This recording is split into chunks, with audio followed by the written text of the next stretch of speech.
I've known Salem for a number of years there. We met through Robert Fernandez, who spoke to us in 2017 about his animation.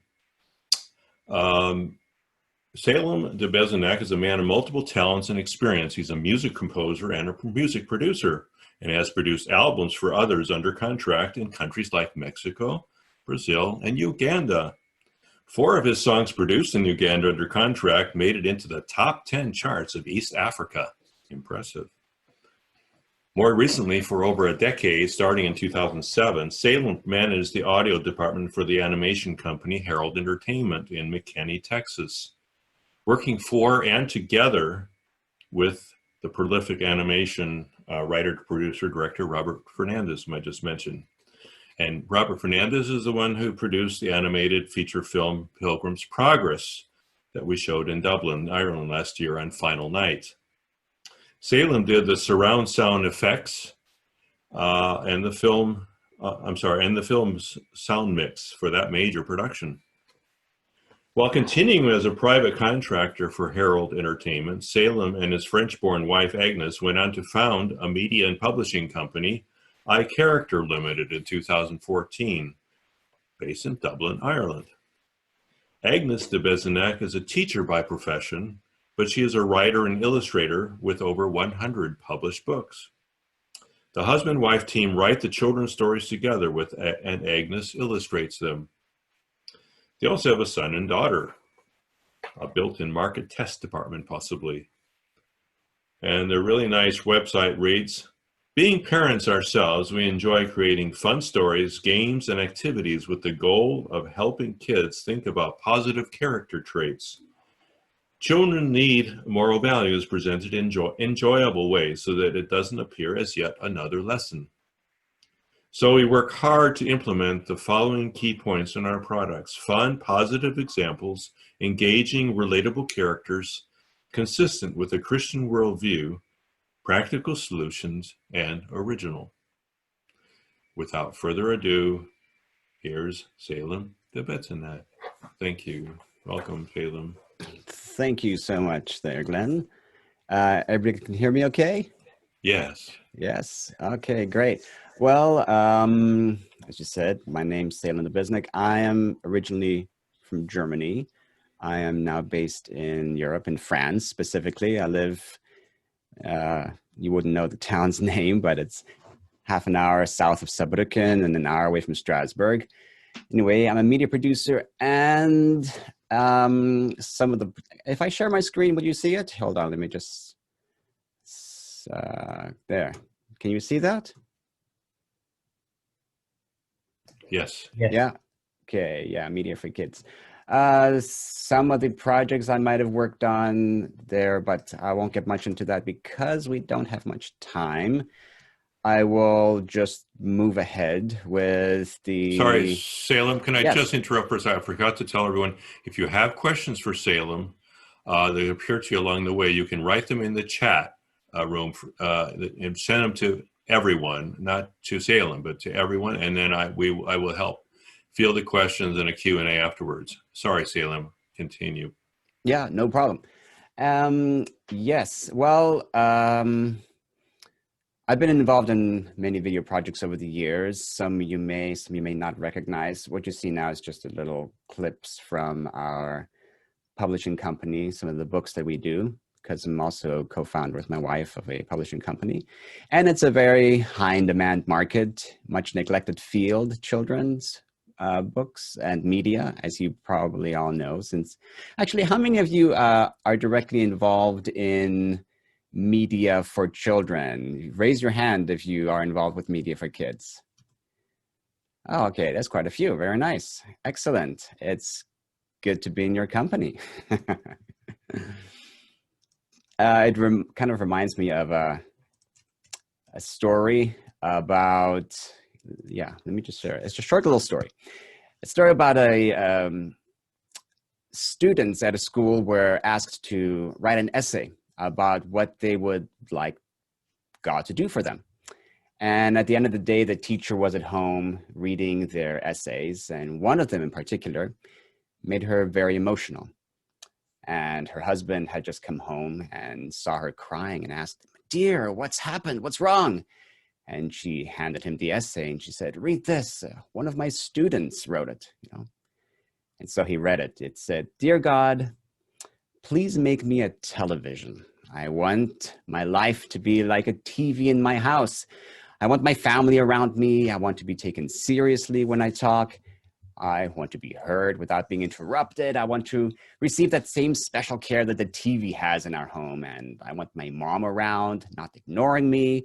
I want my brothers and sisters to spend some time with me. Lord, I don't ask for much. Please just make me a TV, you know." And at that moment, the husband, put down the essay and says, "My goodness, poor kid. What horrible parents." And the wife looked at him and said, "Well, that essay is from our son." So, well, most of us create videos. And so the good thing is of course, the difference is we create messages that deliver a message that unites us, that doesn't, create separation and stuff. So anyways, so yes, okay, on with our presentation. Okay, the first point is platforms and consumption. It's very interesting because we need to see where we can reach kids. And most kids actually have access to the internet and watch videos every day. Well, mobile devices are more available than even television sets. So children receive even their own mobile devices every year, smartphone, tablet. And the most popular places kids watch TV right now, or videos, is of course YouTube. Snapchat's very popular. There's TikTok, Instagram. So of course these will change. So we keep in touch with our audiences. It's good to keep in touch with your audience to see where they are going, where the audience is consuming media. Especially if you're doing kids, it changes a bit more regularly than it might with adults. And which is interesting because sometimes it means you have to learn a new platform and find out where they're watching. And it's often very good to keep in touch with the kids that you are reaching because they will know better than we where they're consuming their media. And there's some research that shows, here, let me just pull up my notes. Yeah, kids have their own pocket money now and influence their parents' buying decisions. 8 to 12-year-olds spend about $30 billion on their own money each year, and they will influence another $150 billion of their parents' spending money. And this is just for an American audience, for example. So that is a lot of financial power that kids have in choosing what they want to consume, not only themselves as their own pocket money, but even their parents' money.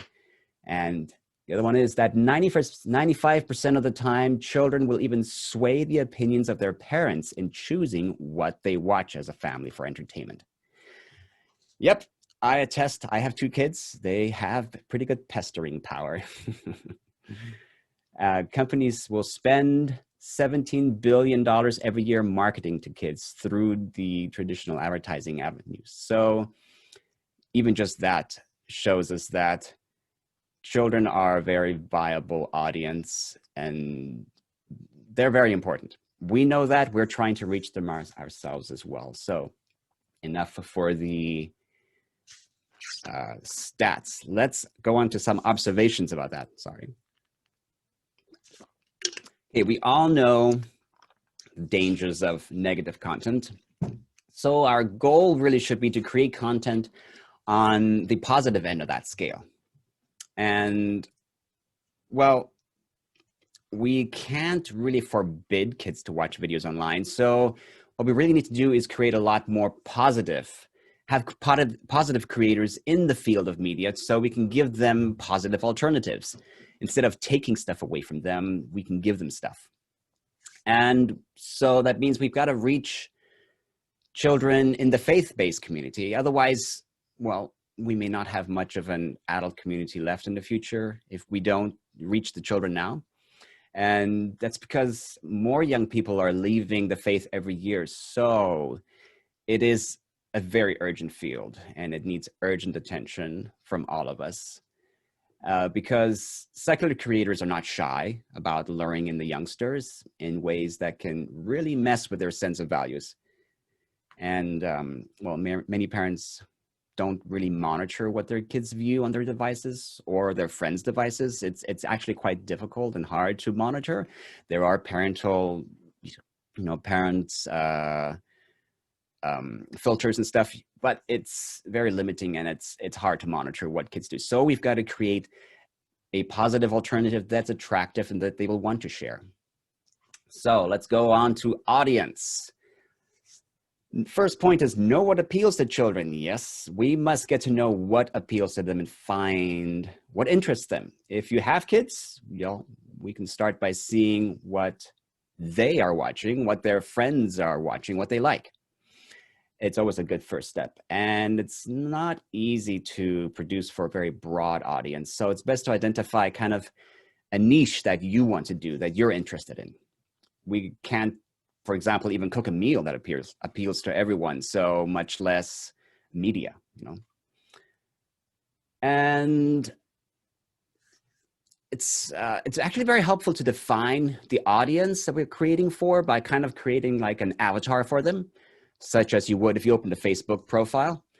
Try to understand who your avatar is, who the viewer is, their age, their background, their problems, their hopes, their wishes, their play habits even, because that'll help us create content that appeals to that particular type of audience.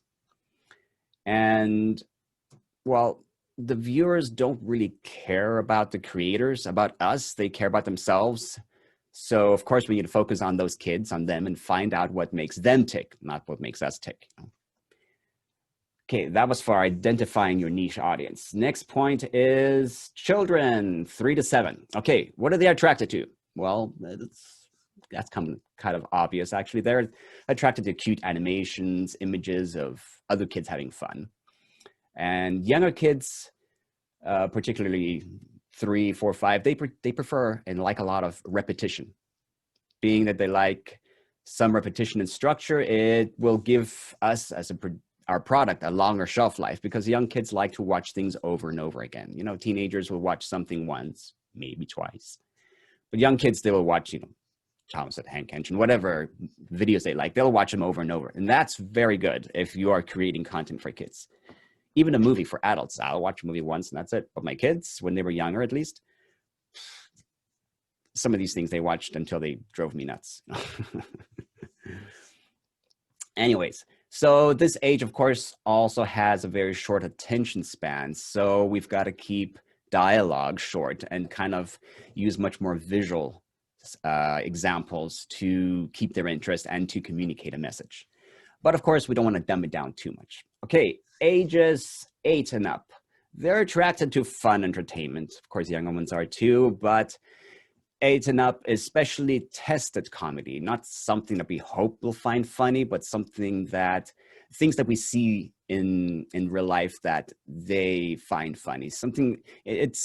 Nothing is worse than comedy, quote unquote comedy, that's not funny, trying to be funny. But they also like to follow peers with similar interests, peers that are funny. And about 50% of kids watch vloggers and YouTube influencers. So that's one way. If you have anybody that who is has influence, already have people following with them, it might be something worth reaching out to them and seeing if they would like to collaborate on projects. Anyways, it's one avenue. Okay, buzz or kind of viral content is popular, and fans who spread the word for you because they find your content entertaining or interesting, and they'll tell their audience and their following. So that's always very good too, especially if you know of anybody in your church or youth groups and stuff like that. That's an excellent way to reach others of that age. Also, if you use trendy fashion styles or lingo, just remember that it'll make your video dated quite fast. So if you're constantly creating new stuff, it's okay. You can maybe afford to do that. But if you want a longer shelf life, doing stuff that's, like slang words or referring to current events will make your stuff quite a lot more dated. Okay, let's move on to creativity. Well, within the Christian community, there are very few of us actually creating it. So there's been a lot of emphasis on adult media, but very few are creating quality content for kids in comparison. That is sad, but it's also a good opportunity for us to do something about it. And another point is, don't keep repackaging the same old Bible stories, because it's our responsibility to be creative and to tell stories that are in line with, they're kind of in line with the spirit of what Jesus taught, and bringing that into everyday life, and not constantly rehashing the whole stories and trying to just tell them in new ways, or some new character, and this time it's an animal saying the same story. That's great, and we have a lot of those, and it's nice to have those, but it's good to break out of that and try different things that convey the spirit of what Jesus taught, and not necessarily always have to be exactly the stories that already are in the Bible and have been told many times. Also, if we are creating religious education for churches or like explainer videos, then of course we want to be clear about that and to focus on presenting the intent of the gospel and the values that Jesus stood for. But our stories should be relevant, and they need to relate to kind of what kids are experiencing in everyday life. Remember, we have that, the avatar that we were creating of our audience. And another point I had is, being relevant is not the same thing as trying to make an old story relevant. I'm not sure if that's clear, but trying to make something old be relevant can kind of come across corny sometimes. And we're producers, and it's a delicate balance to find. But it's important to improve that and to practice, and not just practice, but also to get feedback from people, from the kids, of course. YouTube likes might give you a pretty good, if you put it on YouTube, the likes will give you a good feedback on how much they're appreciating what you're putting out there. Another one is creating appealing videos for children. It's more important than appeasing a religious preference, I think. It's more important to create something that's appealing to the children and not appealing to my religious preference or, my religious culture that I'm trying to impose, right? Because it doesn't help to come with an attitude of, I'm back here in church getting input from on high, and then I come out every once in a while and I deliver my message. That's not so relatable anyways.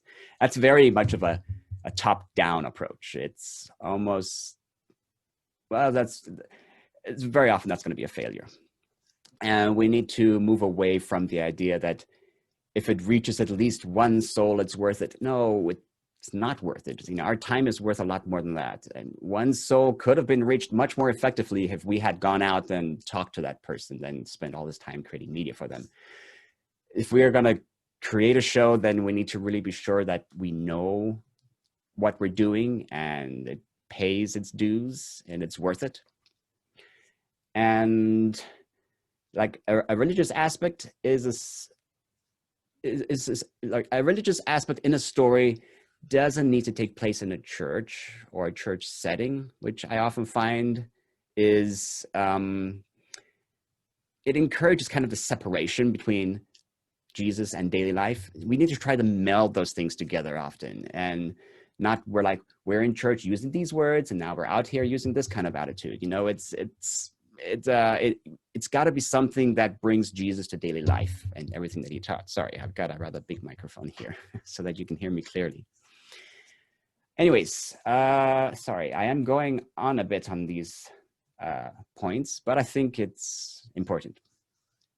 On creativity, it's also very important to remember that dialogue should be easy for anyone to understand, especially non-believers. If they walk into the video that's being shown or that one of their friends is showing, they need to be able to understand it at some point. And most of the time, Christian lingo makes it difficult for Christian kids even to be able to share their faith. and be understood. And it makes it difficult for the friends of Christian kids to understand what's going on. So trying to steer away from Christianese, I call it sometimes, is good. And if there are spiritual principles to communicate, it's best to try to show it in action or with like an object lesson, because this way people will understand it and the real meaning will kind of be gotten instead of just hearing words. After all, that's the whole point, visual media, because we're trying to be visual as much as possible. Anyways, we always want to show a lot more in action than what we are actually saying in dialogue. Dialogue tends to get boring. Okay, let's move on to structure. Creating short form videos. Well, it's probably preferred over theatrical releases for kids, because feature-length productions, they take a long time, cost a lot of money, and short episodes can be created much more regularly, and that encourages followers, retention, kind of building your brand and becoming known. If you have, 5 to 25-minute episodes, that's great. Short things, especially with kids who have short attention spans, and is great. And also it encourages us to be able to create things much more rapidly and to be able to get programs in front of kids a lot more. And the refresher of them seeing new content is going to keep them keep you in their memory. Okay, theatrical releases, the long forms, are really, really tough, and it shouldn't maybe be our goal too early on if we are creating, if we're in the early stages of creating media. Of course, creating short form videos is not licensed to just create junk. We still want kids to watch it multiple times and share it with friends, and it's got to be appealing and professional. So on to scripting.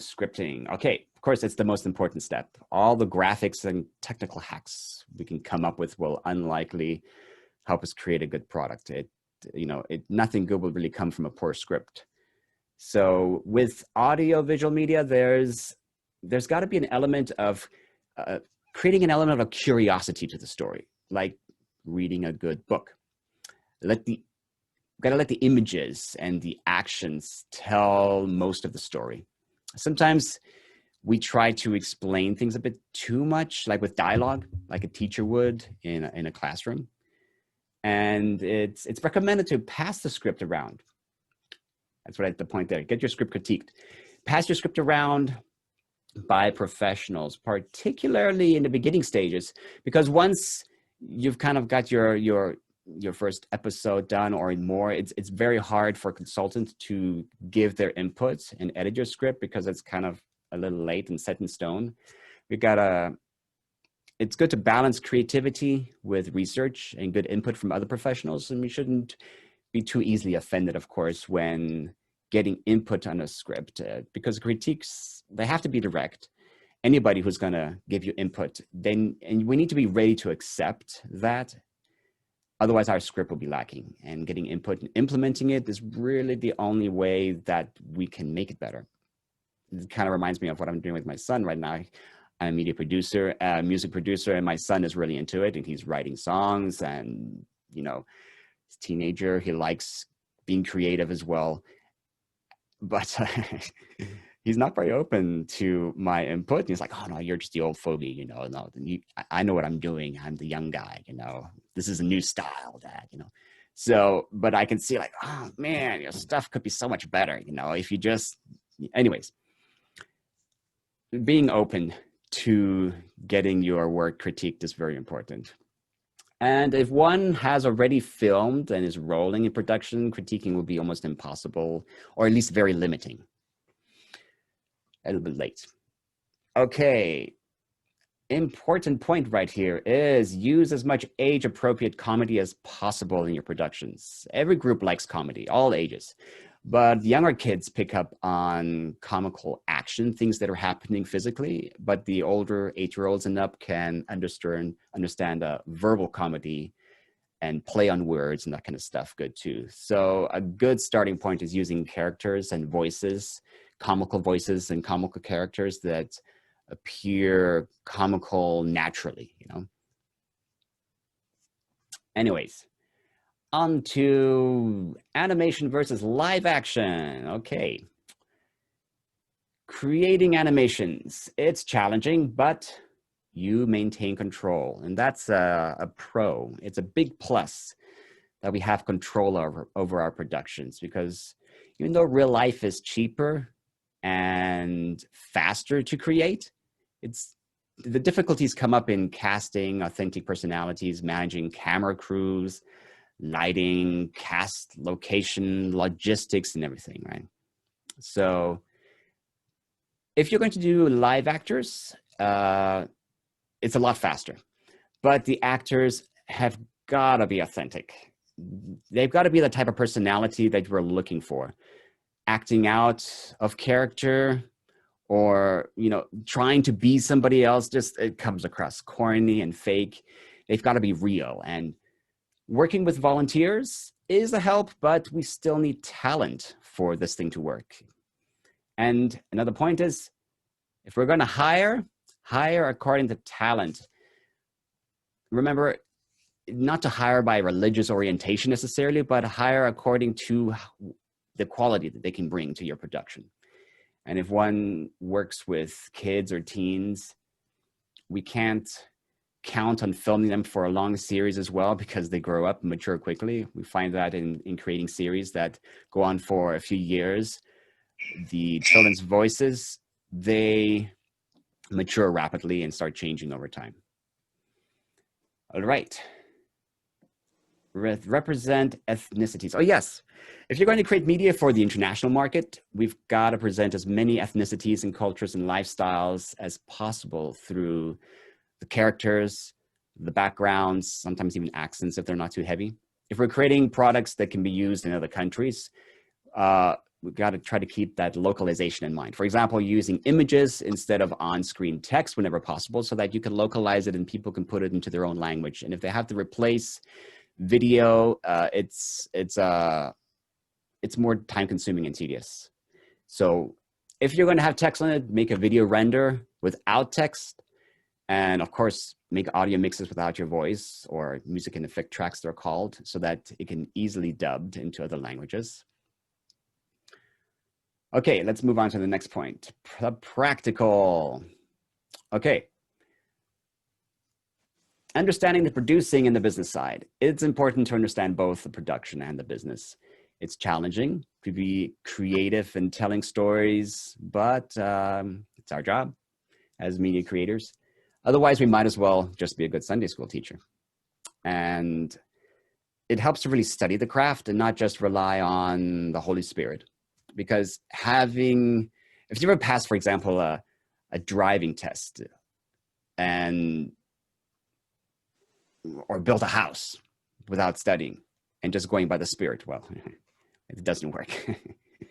Just like any vocation, we need to question our desires. And sometimes people have a very unrealistic approach, I found. They get kind of a revelation and start the next big thing, and that they go by because God told them, and with God all things are possible. Of course, that's great. But when one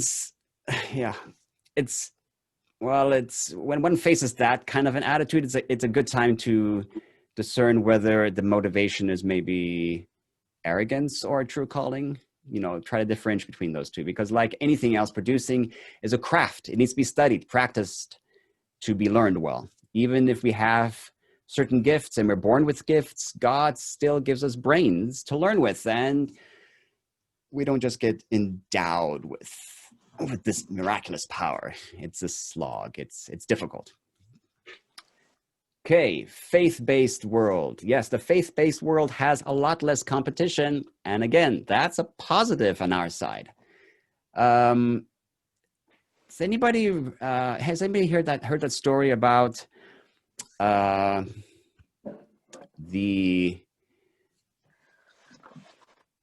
I'm just looking at the time. Okay, I'm not going to get into that story. Let me move on. Okay, let's move on to financing. If I have time, I'll tell the story at the end. Okay, creating a budget. Yes, it's a very detailed itemized list we have to create. Even the supermarket receipt that you get has all your items and prices on it. And that's what you kind of need to do when you want to create a budget for your film. Yes, it takes time and getting advice and doing it research, but you've got to get at least a ballpark figure of each item. You're not going to get extremely detailed, but we must get an itemized list. We must have a concrete plan, and don't just create a negative reputation for yourself, because you're going to derail trust when you just create a random budget of like, oh yes, it's going to cost me X amount and that's it, you know, roughly that. No, it needs to be, the budget's got to have everything in it. Remember to also then know that it's probably going to cost you about 20% more than what you actually budget for. Don't look for funding unless you have prepared. That's our next point there. Yes. And that's actually difficult, because sometimes you think you are more prepared than you are. And if we're not ready, though, it's not a time to go looking for funding. We will only really embarrass ourselves and waste the other person's time. Also, we need to do our homework before starting to pitch that project, because nobody's going to give us money to just figure it out. First, we figure it out. Then we can invite people to kind of come on board and invest in our project once we figured it out. And in order to fund the production, it's best to create an example of a first episode, or if it's animation, at least a few minutes as a sample. We want to clearly communicate our project and the style we're going for, because we want to be able to not get a sponsor necessarily. We want to be able to get people excited so that they will want to feel invited, inviting people to join the project, because no one's really going to take us seriously if we have an idea and nothing really to show for it, unless you are a established producer and you've got a good record of distribution and stuff you've already done. Okay, then it's a different matter. But it's truly a challenge for every producer, because we have to produce something in order to be trusted, but we need money in order to produce something. So it's, you know, we have to be pretty innovative there. Okay, build slowly and steadily. That is, by that I mean, try to self-fund a first project if you can. And, you know, talk about, for example, let's say me and my wife started a company, a publishing company, but we didn't look for funding, external funding or investors. We decided, okay, we're going to give ourselves 1 year of living off of half of our income and save the other half to be able to start our company and produce our first books. And it was difficult, but it puts skin in the game on your own part, and it shows people that you're serious, right? All right, next point. Let's see, where is, oh yes.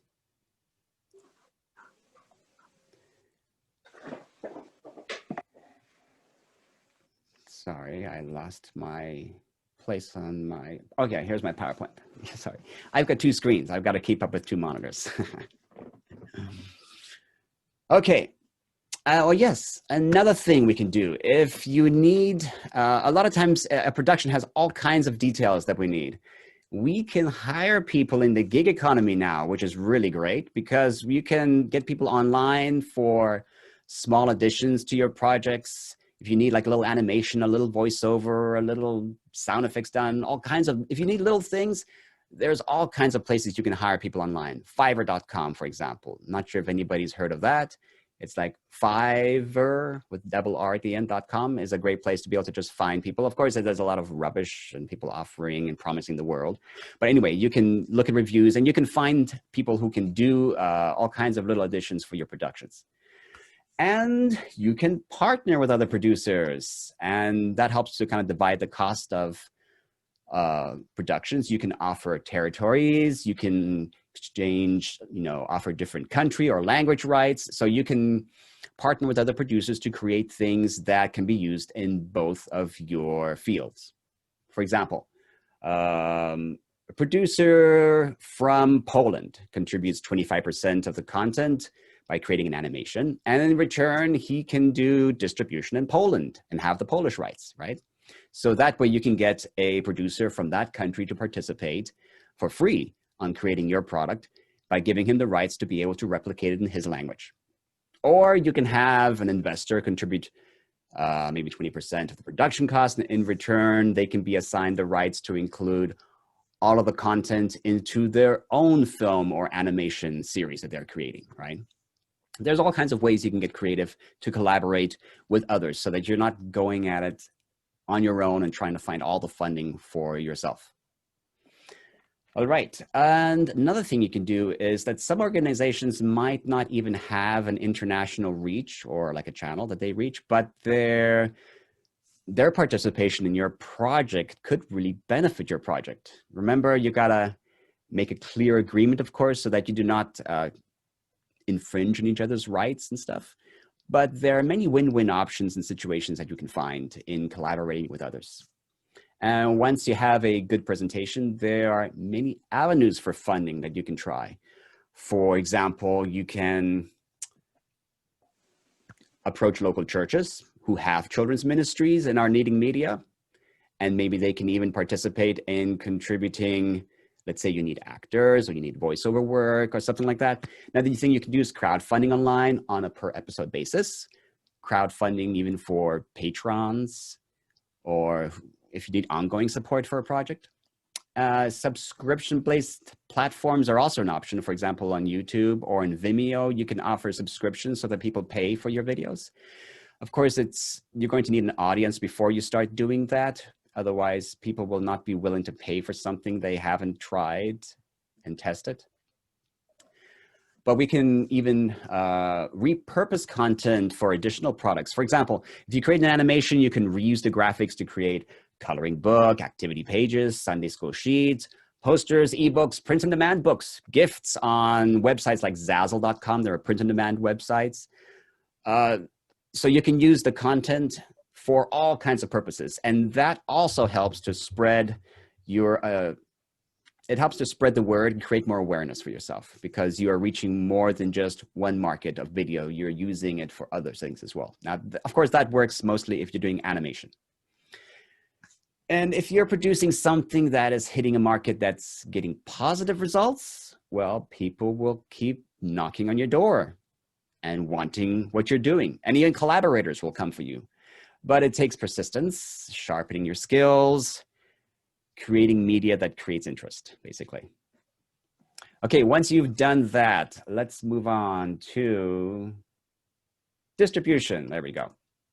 Okay, plan distribution before producing. Yes, when working out a budget and funding, remember to plan how the product will be distributed, because it does take financing for this. And you've got to put it in your budget.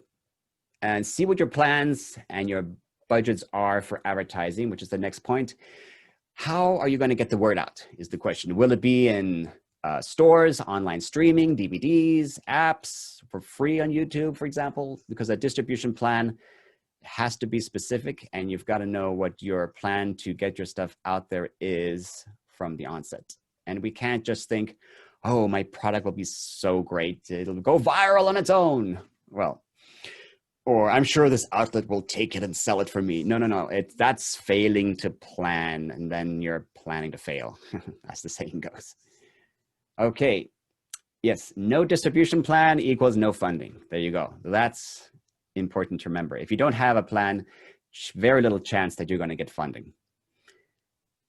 Okay, another one is to get educated on distribution early in your plan, to learn about it and don't leave it for the end. Remember, we have, there's a very good book by a man named Seth Godin. I forgot what it's called. What I'll do is that I will add his book to the notes at the end. But the point he brings out is to try to find your smallest viable audience. And that could be, well, it depends on, if you're doing, for example, a subscription model, finding your smallest viable audience might be having 1,000 people who will regularly come to you and watch your stuff and subscribe purchase your DVDs, however you're marketing it. If you've got 1,000 people, that is a viable audience, and that is a business plan. And remember that the producing of a film or an animation or a series has to look like a business plan if you're going to get an investor. Anyway, it looks like I am out of time. Anyway, I'm ending with this quote. There's no guidebook to creating a product, but you study the craft while we're figuring it out. So anyway, we can move on to questions and answers after this. But if you want to see a transcript, I will get somebody to type this up overnight on Fiverr. Like I said earlier, I'm going to find somebody somebody I go to often. They're in a different time zone. So I'm going to have them go through this. I've recorded the audio and they're just going to type it up for me and make up bullet points. And I will have it on my website. If you go to that website, thebezenac.com, that's my personal portfolio website, /CEVMA. Tomorrow morning, probably you'll be able to download the text to all this. And if you need to write me for any particular reason, if I missed something and you would like to see if I maybe know anything about it, you can also email me at salem@icharacter.org. And Carl, I guess I should give it back to you then for the next section. And thank you so much, everybody. I hope there was something valuable or interesting or useful in that. Thank you. Wonderful presentation, Salem. You sure packed a lot in there. And thank you for the invitation for people to contact and also having the presentation available. That's super. We have a couple of questions in chat, so Okay. I'll just feel those. You can feel those really quickly. Sure. One of them from Paul Simmons is for the two age groups. What do they respond to best, animation or live action? The two age groups you described. Younger kids. Well, it really depends on who your actors are. Live action is great, and kids like seeing live action. They like seeing other kids, especially peers, but they have to be, well acting, kind of acting in their natural state. In other words, if kids look like they're acting and acting poorly, it doesn't work so well, especially if they are older kids, like 8 years old and up. 12-year-olds, tough audience, from 12-year-olds old and up. They have to be genuine. And it doesn't mean that you have to have this polished, acting. A lot of times people like seeing real life, but it has to be entertaining and fun and fast moving.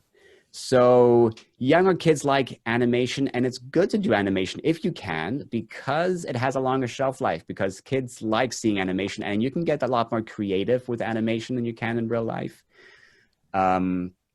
Sometimes you can even have a shelf life of up to 20 years of your animation. And that's really good, because if you have live action, you will have a shorter shelf life because styles change, what kids wear change, all kinds of things change. With an animation, you can get a lot more in the fantasy world. You have your aliens, you have your little cute monsters, you have your animals and stuff, and then you can have all these make-believe things, and that kind of is almost indefinite as far as shelf life. Of course, styles change, but you have a much longer shelf life if you create animations.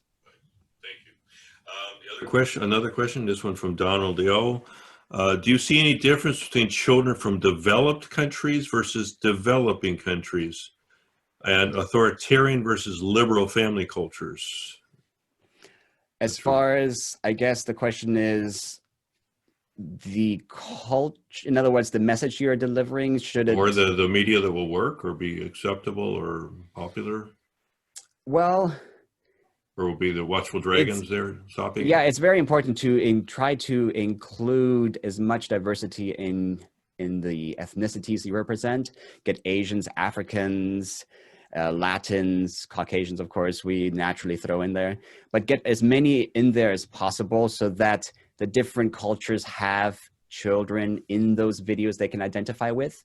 And then, again, if you're creating animation, it's much easier to represent those ethnicities than if you're doing live action. It's going to be hard to try to find good actors in all those ethnicities. So yeah, things that the kids can identify with, personalities they can identify with.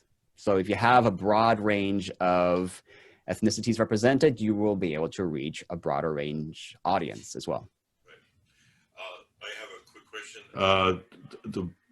The licensed books that have been published, trying to develop something there versus original story properties that you either come up with yourself or come across. Pros and cons, one versus the other? So like adapting an established published book for yes. children versus yes, the challenges involved there versus the challenges of trying to develop original story property. Yes, well, the pros are you have an idea already about how the market will respond because you have a story and a style and book sales that you can refer to. So if it's like you see, hey, this book is selling X amount, people are responding well, nice. You've just got a market that's been tested for you. So that's great. And another pro is that the character designs, the storyline is already done for you. So it's less risky in coming up with something that hasn't been tested yet. Now, the cons might be you have less creative freedom because you always have to enhance the story. You might have to embellish it a bit more, make it a bit longer because of maybe a picture book, for example, would be a 32 pager. That's going to get you 1 or 2 minutes, maybe 2 minutes of video content. So you might need to embellish it, enhance it, adding to the story, and maybe the authors aren't open to that or not. I don't know. You will need to negotiate also distribution territories and royalties. So there'll be a little bit less profit for you because you'll probably have to give them a royalty for doing that. But smaller publishers are pretty flexible. And if you find smaller publishers to work with, that's great because there are many out there and a lot of them have very good books and stuff that you can already work with.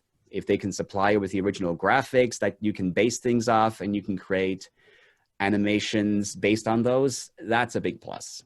Big names, maybe less so. They'll be a lot more sticky because big names will have books that have a much larger reach. And so they know you are tapping into their audience by making an animation. So they will want to be more involved and they will require maybe, more royalties, higher royalty rates and stuff. Thank you so much, Salem. It was a wonderful presentation, and I don't know how we give you a hand here in Zoom, but I guess like that. Appreciate it so much. In real life, this would have been great. I would have had like interaction conversations during the presentation and all, but it's really great to be able to have this as an option with using my sanitized audio equipment. Okay, great. Salem, can I just butt in? Because we have another question that's just Of course, as many as you want. Somebody's asking, do you have any public specific funds for production for children in your country in France? I worked very well with public funds for creative documentaries in France. Is there anything specific for children, funding wise? Funding from the government for children's productions? Can the person ask the question? Let's have a look. Yes. I don't know if they do that here. I know that some countries do. For example, Scandinavian countries, or I think the Netherlands is very good at, they fund audio productions for bands and all kinds of stuff like that. I do know that there's something like that in France as well. Different countries have different things. You just have to research it yourself. What happens a lot of times is that they will not fund something religious. So you have to come across from a culture standpoint. And so if you're doing something like about historical figures that are bringing morals and lessons into it and that kind of stuff, that's great. But if you're coming like, I've got these Bible stories or something like that, they're probably not going to fund that. Okay. But the options are there, and some countries have more generous plans than others. Okay. Right. So if you have more questions, you can message Salem directly.